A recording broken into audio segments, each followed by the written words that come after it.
ب میم 15 16 چی میشه؟ 15 و 16. اول میام 15 رو چیکار میکنم؟ تجزیهش میکنم. 15 رو تجزیهش کنم چی میشه؟ آفرین 3 5 تا 15 تا تجزیه درختی. 16 چی؟ پس من 15 رو چی می‌نویسم؟ می‌نویسم 3 ضرب در 5. 16 چی؟ 16 رو می‌نویسم مثلا 2 8 تا 16 تا 2 4 تا 8 تا 2 2 تا 4 تا. می‌بینید 2 2 2 2 شد چی؟ 2 ضرب در 2 ضرب در 2 ضرب در 2. این 16 این 15. به میمیم چی بود؟ عددهای مشترک با توان کمتر، با تعداد کمتر. بین این و این مشترک میبینی؟ نه، این 3 و 5 داره، این 2 داره.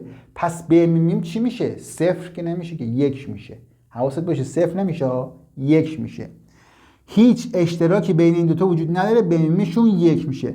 اگه دوتا عدد مثل 15 و 16 به میمیمشون 1 شد، میگیم دوتا عدد نسبت به هم اولند. یعنی هر وقت تو مسئله از ما خواست ببینی که آیا دو عدد 15 و 16 نسبت به هم اولن، به میمیمشو در میاری. اگه 1 شد میگی بله اوله، اگه نشد اول نیست.